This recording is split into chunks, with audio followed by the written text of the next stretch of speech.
Hi, I'm Katie Soden, an injury prevention coordinator here at Blank Children's Hospital.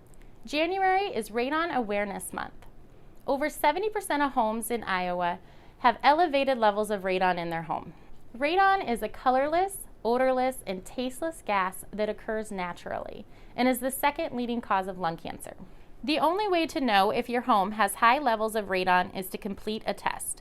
Radon testing is easy, inexpensive, and could save your life. At the Hannah Geneser Learning Center and Safety Store, we sell radon test kits you can complete in your own home.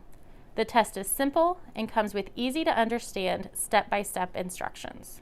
The test kit comes in double packaging, so be sure to open only the outer packaging first.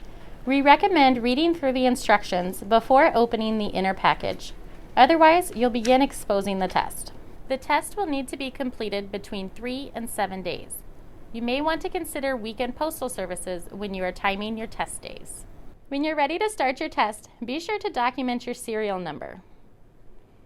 Complete the information asked on the back of the packet, including your start, date, and time. I know the instructions can seem intimidating, but it's a really easy test to complete. You're simply going to squeeze the sides, push in the draft guard, and then hang the test.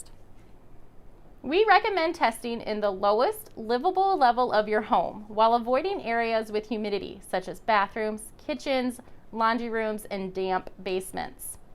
The test should hang at breathing level and should not be disturbed during the days of testing. After 3 to 7 days of testing, remove the plastic hanger and pull out the draft shield. Use the self-adhesive to seal up the packet. Be sure to complete all the information on the back of the test and drop it in the mail. It's as easy as that.